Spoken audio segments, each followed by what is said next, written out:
You check your bank account on a Sunday night. The number makes no sense. You made good money this month. You know you did. You saw the deposit, you watched it land. And somehow, 3 weeks later, you were looking at a number that does not match the life you think you are living. You are not broke, but you are not ahead either. You are exactly where you were last month, and the month before that, and the month before that. Most people call this bad luck, a tough economy, inflation, the cost of living. I am going to tell you something that is going to be uncomfortable to hear. It is not the economy. It is the architecture. There is a system, not a conspiracy, a system built specifically to extract money from people who earn well, think they are responsible, and still somehow never build anything. It targets the middle class with surgical precision, and the primary weapon it uses is not debt, it's not credit cards, it's not even lifestyle inflation, though we will get to that. The primary weapon is something much quieter. It is the gap between what you think you are spending and what you are actually spending. That gap has a number, a real number, and by the end of this, you are going to know exactly what yours is and what it is costing you in terms of real, compoundable, life-changing wealth that is silently bleeding out of your account every single month while you convince yourself you are doing fine. Let me show you what fine actually looks like. Derek is 34. He lives in Charlotte, North Carolina. He makes $87,000 a year, which puts him comfortably in the top 35% of American earners. He has a 401k. He has a savings account with about $4,200 in it. He has a credit score of 718. He has a car payment, an apartment, 2 streaming services, a gym membership he uses twice a week, and a group chat with his college friends where they talk about where to eat on Saturdays. By every visible metric, Derek is doing okay. Derek is also 34 years old with $4,200 in savings. That is not an attack on Derek. Derek is the statistical average. The Federal Reserve's most recent consumer finance data shows that the median American between 35 and 44 has less than $28,000 in total financial assets, not savings, total assets, retirement accounts included. Derek is normal. And normal in 2026 is a financial emergency dressed in business casual. Here's where it gets specific. Derek takes home about $5,600 a month after taxes. His rent is $1,450. His car payment is $487. Insurance is $214. Groceries he estimates around $380. He pays his phone bill, his subscriptions, and his utilities. On paper, his fixed expenses are about $2,800 a month. That leaves $2,800 in what Derek mentally categorizes as flexible spending. But here's the number Derek doesn't know. His actual discretionary spending last month was $2,610. Not because he did anything dramatic. He didn't buy a couch or book a vacation. He spent $190 at restaurants. He ordered delivery 4 times, which, with fees and tips, averaged $34 a delivery, $136 total. He bought 2 items of clothing he didn't need because they were on sale, which is the oldest retail trap in existence. He grabbed coffee on the way to work 11 times. He renewed an annual subscription he forgot existed. He bought supplements he read about online. He sent $60 in a group Venmo for a birthday dinner he attended for 40 minutes. None of these purchases felt like anything. That's the design. The modern consumer economy is not built to sell you things you want. It is built to sell you things in amounts small enough that your brain does not register the transaction as significant. Behavioral economists call this the threshold effect. Your brain has a mental alarm that fires when a purchase feels large. Somewhere around $200, most people pause, they think, they hesitate. Below that threshold, the alarm does not fire. And every single company that wants your money knows exactly where your threshold is. Your coffee is $6.40. Your delivery fee is $4.99. Your impulse purchase is $34. Your forgotten subscription is $12.99. None of these ring the alarm. All of them drain the account. And when you look at the total at the end of the month, you feel confused rather than responsible, because no single decision feels like a mistake. That confusion is profitable for everyone except you. Now, here is what I need you to actually sit with, because this is where the math becomes physically uncomfortable.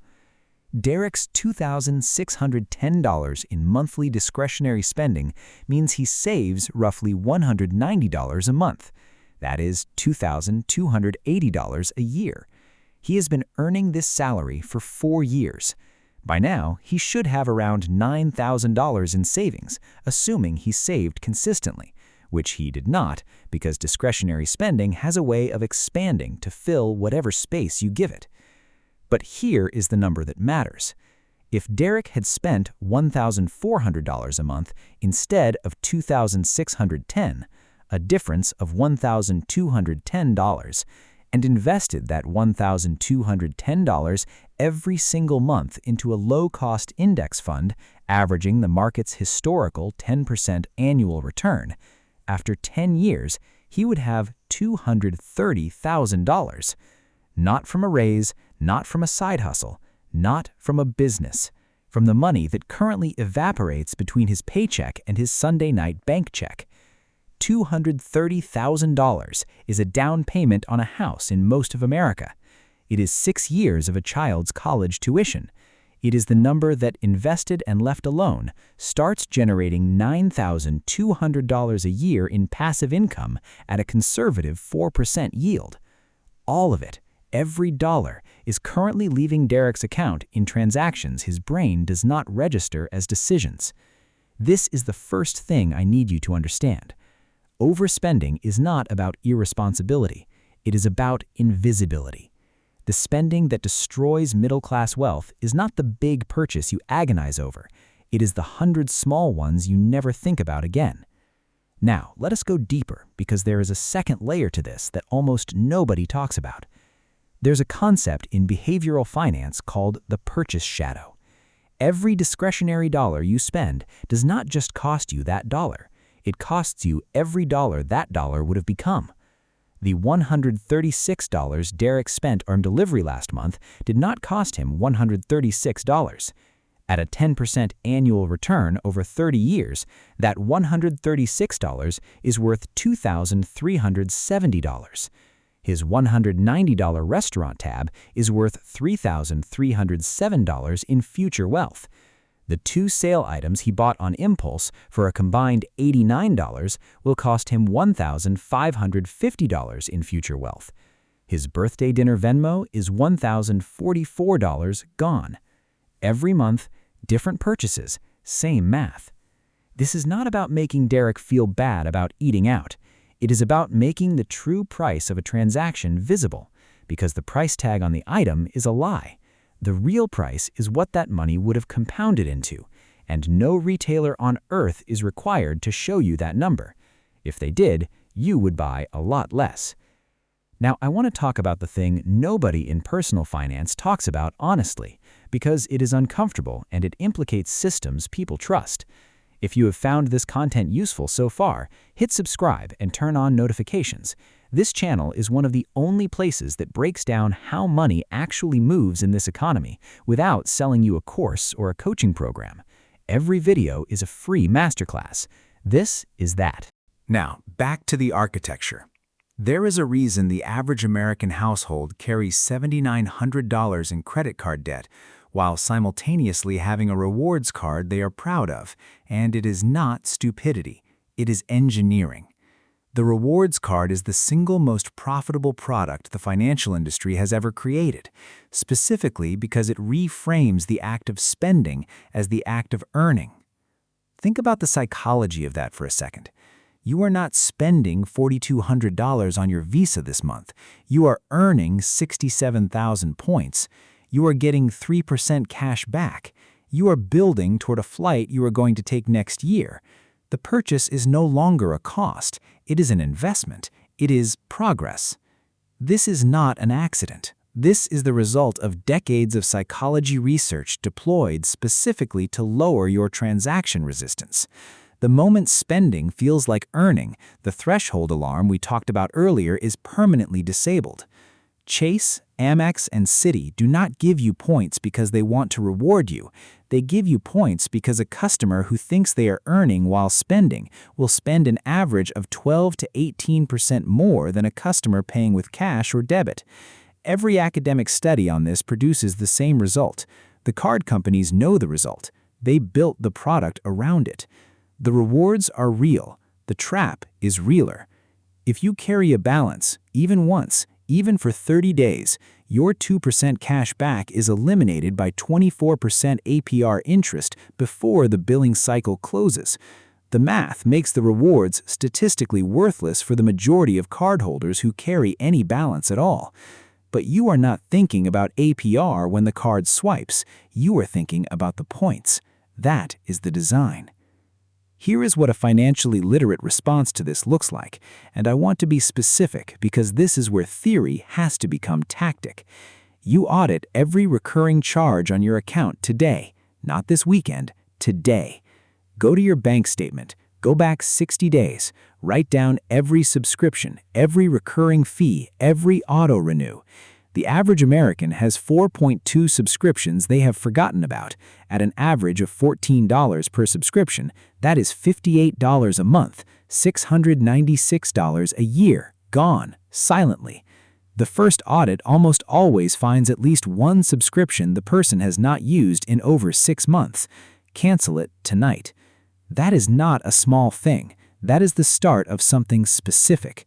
Because here's what changes when you run this audit seriously. You do not just find subscriptions, you find the pattern. Every person has a spending pattern, a category where money exits quietly and consistently without ever producing a memory. For some people, it is food delivery. For others, it is clothing. For others, it is Amazon purchases under $40 that arrive in a box and get set aside. Find your pattern. That is where your $1,000 a month is hiding.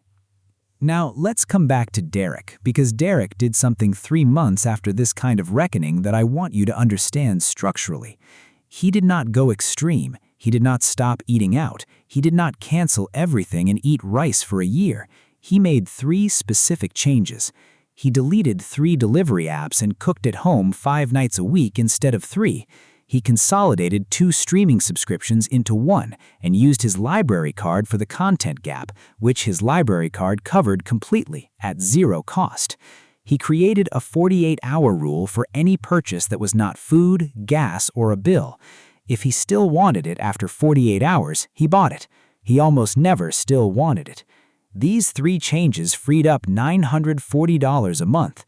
He automated $800 of that into a brokerage account the same day his paycheck hit. Before the money had a chance to become available, it was gone, invested, compounding. After 6 months, Derek had more invested than he had saved in the previous 4 years combined. The behavior did not feel like sacrifice. It felt like the account going up instead of staying the same. And that feeling, watching a number grow instead of watching it vanish, is the single most powerful financial behavioral reinforcement that exists. The problem is most people never feel it because the money is gone before the investment account ever opens. Now, I want to give you the uncomfortable layer underneath all of this, the one that the personal finance industry will not name directly, because naming it implicates the entire consumer economy that advertises on their platforms. The financial gap between where you are and where you could be is not primarily an income problem. It is a design problem.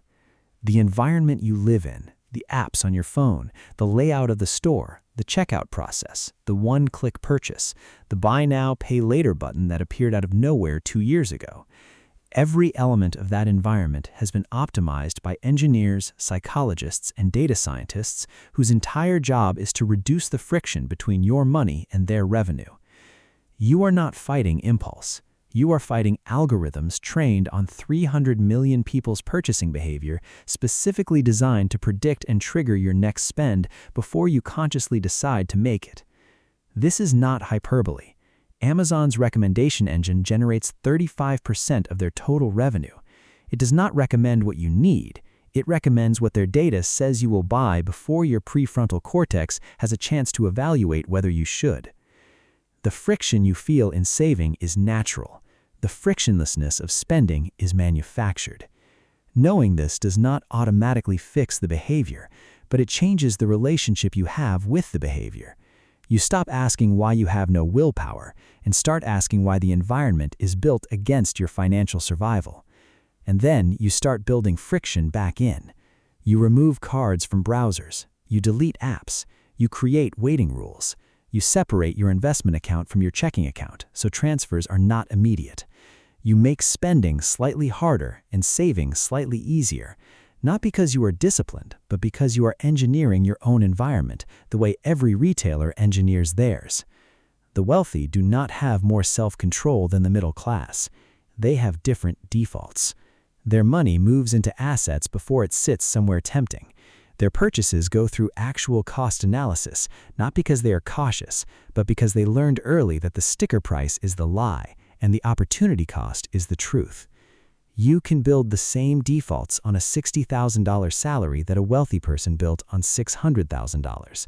The mechanism is identical. The amounts are different. The outcome, compounded over time, is not as different as the income gap would suggest. Derek figured this out at 34. He is not going to be the guy at 50 asking where his salary went for 25 years. He is going to be the guy at 50 who nobody knew was building anything, sitting at a window on a Tuesday morning, watching his account do what he trained it to do. The money you earn this year is not the number that defines your financial future. The number that defines your financial future is the gap between what you earn and what you actually need to spend. That gap is your real salary. And right now, for most Americans reading a bank statement on a Sunday night, that real salary is almost zero. Not because they do not earn enough, because the gap is full of transactions their brain never registered as decisions. The question is not whether you can afford to save. The question is whether you can afford to keep not seeing it.